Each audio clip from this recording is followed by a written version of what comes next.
Everyone says that AI will not replace you, but a person using AI will. Okay, but being a data engineer or data analyst, what exactly I need to learn in the field of AI? Out of so many AI components which are relevant for me, and finally, from where I can learn all of these things. Relax. That's why I have created this roadmap. First of all, if you read from some good sources which are backed by data, you would know that learning AI is no longer a luxurious thing nowadays. It is must have. Python, SQL, dashboard, PySpark, everything is being generated by AI. So now organizations need someone who can use AI capabilities to work with all of these things and can perform efficiently and with less hours of time. And not just time, it's all about building efficient AI workflows to enable the real automation. And today you will have a crystal clear understanding about what exactly you need to know in the world of AI and make your career AI proof, because I will share the well structured step-by-step roadmap which you can actually follow practically with learning resources, with books, with some open source repositories, with open source projects, and much more. And not just this, I'm also gonna talk about the why behind each component that you should know and you need to know in the world of AI. In short, if you are in the data domain, then this is the only AI roadmap you need to follow. So let's get started. And yeah, just simply hit the subscribe button because this channel is your true buddy in your growth. So this is our roadmap, and now let's quickly discuss the very zero step non-negotiable. So you should know one programming language, which is Python, and obviously SQL, which is the backbone of all of the data professionals. So if you know all of these things, just two, then you are good to go. So now let's quickly start with the AI basics, which will build a very strong base and foundation for your AI journey. Okay, so now let's see what do we have inside this. So first thing first, we have LLM. Do not worry at all. I know you would have heard about this concept, large language model. Do not worry at all, because you do not need any kind of deep learning knowledge. Why? Because you do not need to create an LLM from scratch. You just need to use the one which are available in the industry, such as OpenAI, Claude, Gemini. So you do not need to build one from scratch. Yes, we still do some fine tuning, but for that we have machine learning engineers available. You as a data professional do not need to know deep learning. If you know, it's good, but it's not compulsory. Very good. Second thing, and the most important thing, because as I just said, you need to work with LLM. You do not need to create an LLM. So in order to work with LLM, you need to know how to make an API call to these popular large language models. Let me just explain why. So let's say these are some popular large language models: Gemini, Claude, GPT-5. And let's say you are this particular user who knows Python and SQL. So now what you need to do, you simply need to make a client. Make what? Client. Okay. So now you will simply say, hey, I want to create a client, and you should know how to send the API request. And why? Because you need to get an answer in back, right? So it will follow the HTTP protocol, HTTPS, or basically REST APIs, like you normally make an API call with any kind of source, Oracle database, GitHub, or anything. So you need to know how to get response from these LLMs so that you can integrate these things in your workflow. Simple. And after this, you should know about this important concept which is called how LLM generates. Because you now know how to work with these LLMs, now you need to know the architecture as well. Not in detail, not in very much detail, just the high level architecture is enough. You should know how LLM, large language model, and basically the GPT style models, basically decoder only models, how they are generating the token or basically the output for you. When you just know the high level architecture, you can work with these LLMs better. Again, high level architecture is more than enough, and that's it. Simple. Then let's move to our second section, which is called prompt engineering, which is the heart of every LLM. Why? Because LLMs are trained on these particular style of prompts. So let's say you are this user who is just working with these particular models. So obviously whatever you will write, or basically whatever API call you will make, you will write something. I want to know, let's say XYZ. Simple. So you are simply writing a prompt. Everything you write, yes, everything you write in a chat GPT as well, this is a kind of prompt. So now you need to master prompt, or basically prompt engineering. Why? Because when you know how to write which type of prompt in which type of scenario, you can work with LLMs better. One shot prompting, few shot prompting, chain of thought prompting, and React, my favorite, React prompting. You should know about these kind of prompting types, or basically prompting categories. Simple. It is very simple, just pure English, and that's it. Very good. Then at the end of this section, it is RAG, which is the heart of the data domain, not just LLM, data domain. Why? Because in this we have a kind of system, or basically backbone, which is called vector database. And before directly jumping on the vector database, you need to learn embeddings. Ansh, Lamba, what is embeddings? And you have written static versus contextual embedding. Let me just tell you, don't worry at all. So now let's say you are just providing, or basically chatting with your chat GPT or whatever, and along with that you have some data as well, let's say a kind of PDF file, whatever. So now, do you know what? Whatever you are just writing here in the plain English cannot be understood by any of these LLMs, Gemini, Claude, or GPT. Then how are we just getting the response back? Because this text, or basically this PDF, any input will be first converted into form of vector. This vector will be a long text, like not text, basically number, long vector, long, very long, of, you can say, 1536 dimensions, very long.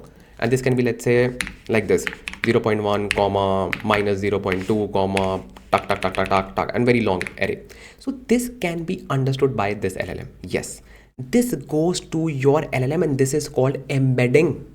This is called what? Embedding. Simple. You need to know how to create embeddings, and it is very simple because everything is being taken care by the managed LLMs. Now, when I say static versus contextual, static means it is meaningless embedding. Contextual means it has some meaning which LLM can understand.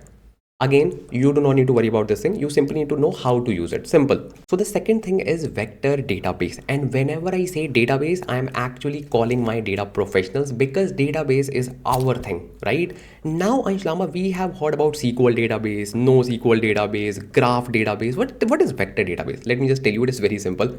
So first of all, you need to know that we are sending this information, this particular embedding or vector, same thing, to this LLM. Let's say now you want to use this information again and again. You want to send this information to multiple LLMs. Simple. So you need to store this information somewhere. So for that, we just use a kind of, let's say, database, and it can be Postgres database as well. Yes, you can just store this information in Postgres database now. Okay. So now what you will do, you can simply store this information here in Postgres database. Let's say you have some multiple embeddings.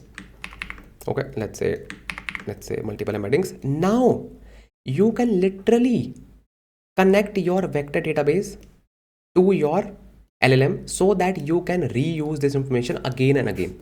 Wow. And you know the power of it? Let's say reuse. Do you know the power of it? Let's say you have some sensitive information, or you can say personal information which is not available within ChatGPT. Let's say you are chatting with ChatGPT and you are saying, hey, what is my date of birth? It doesn't know. Let's say you're saying how many sales you made this month. It doesn't know. So you can provide that information in the way that it can actually understand it, and it can use it again and again. This is called vector database. Simple. See, it is so simple. So we have some amazing examples, or basically amazing vector database providers. Chroma, which is totally free. Pinecone, which is like hosted version, but still you get some free I think trial amounts. You can just use it as well. Azure AI search is actually very good when you are working within the Azure tech stack. So you can simply create an Azure AI search resource in the Azure, and it is good. Simple. Third thing is optional, which is called page index. It is actually very new, It says that you can just build RAG without vector database, which I personally do not like personally. Okay, I know that it can work very well for small documents, but with larger documents it is not going to work at all, I'm so sure. But still, you can just explore it if you just want to. Page index is like a very new thing, and I don't want to just simply say, hey, just learn it. It is optional. Simple. Now this is all about the AI basics. So now let's talk about the next level, where you will learn how industry is using AI to build the real world projects. So now when we just talk about AI Pro, we are actually referring to AI agents, because at the end of the day, we need to build the AI agents. Simple. So now whenever we talk about AI agents, there are two popular choices. First is Langchain. Everyone should know about Langchain, because Langchain is a very, very, very popular, and it was like one of the early movers within the AI era when they just wanted to work with so many LLMs. I personally love Langchain. I love Azure Foundry as well. So if you are working within the Azure tech stack, you should go with Azure Foundry. If you are working with some open source or some amazing frameworks, go with Langchain. My personal recommendation will be like both. You can just pick any. Both are good. Okay. So now let's talk about what exactly you need to learn, because you can just pick any service provider. You can pick Langchain, Azure Foundry, Llama Index. I think I would say SageMaker by AWS. But you should know what exactly you need to learn. That is even more important. So in this particular thing, we need to know about tool binding and tool calling especially, because whenever we work with any LLM, this is very important. So let's say you are building a kind of AI agent, and you are, let's say, using Claude. So you have Claude, and Claude has amazing features. It has like amazing context size and everything is amazing, but it is still not enough for your use case. Why? Let's say you want to perform, or you want to ask something from this LLM which requires a kind of Google search, and obviously LLM cannot perform Google search by default. So what you can do, you can literally create a tool, and you can provide this tool to this LLM so that it can just make that tool call. It is called tool binding and tool calling. Simple. And similarly, you can have some personal APIs that you want to connect or anything. So it's totally up to you what tools you want to create, but you should know how to create tools. Without tools, LLM is of no use. I'm just telling you, because see, LLM is good obviously for chat purpose, but when you need to create agent, you need to create autonomous agents. You want your LLM to actually do the work. So for that, you need to perform tool calling and tool binding. Simple. Good. Then structured outputs are very good, because sometimes what will happen, the response that you're expecting from the LLM, you need it in a specific schema, so that your stakeholders are not actually breaking anything. So for that, it is very important. Simply go with this. This is like 15-20 minutes task, structured outputs, and it is good to go. Then React Agent is a very popular kind of agent framework, and it is one of those things that you should not ignore. React Agent basically runs a loop with your tool and the response, and that's it. Very simple. MCPs at the end, you should also cover MCPs, because MCPs are like modern way of tool calling. Simple. It is nothing else. They have simply provided a new name called MCP with some obviously good protocols, but it is all about tool calling, and that's it. But I thought of just mentioning it so that you would know what is that. Simple. That's all. See, it is that simple. You just need to know these things to actually build the industry ready solution. That's it. Now let me just give you some free resources, and trust me, according to me, these are the best resources that you can just use for your learning journey. When we just talk about the resources, I always talk about the books, and here I don't need to mention multiple books, because there's only one book that is like an all-rounder. It has like everything. So let me just tell you what exactly you need to learn within this book, Hands-on LLMs. So the number one thing I would say, chapter 1, 2, 3, because you do not need to learn or basically go through all of the chapters. There is like more than required information provided. So you first need to go to chapter 1, 2, and 3. This will build a very strong, and I would say it will tell you everything about LLMs, how they are working and how it is generating the responses. Like all of the topics that I mentioned in the AI basics regarding LLMs will be covered in the first 3 chapters, and that's it. Then go to chapter 6 and 7. You will learn everything about prompt engineering, all of the categories that we have talked about. Simple. Chapter 8 will talk about RAG, but very basics, but it is enough to get you get started with those RAG concepts and how to just create a RAG. So you can just simply go with chapter 8, and that's it. Then there is some open source documentation that I would like to mention. I just talked about Langchain. Langchain is a kind of open source framework that we just use. So now here there are some amazing books for Langchain as well. Yes, but I would not like to recommend those because you do not need to purchase multiple books. The thing is, whenever you're working with any open source framework, nowadays those libraries, those frameworks are getting changed very rapidly because of advancements. So the book that you will purchase would be outdated very soon. So simply go with the official documentation. It will be totally free. You do not need to pay for anything. Simply go with that, and same with Azure Foundry as well. If you cover all of these resources, I would say these are more than enough to get you started theoretically and conceptually. But for practical, obviously you need to just do the hands-on, non-negotiable. So after learning all of these things, you will be able to create your own solutions that can actually boost the performance of your pipelines, dashboards, whatever you want to do, and you can actually perform the real automation.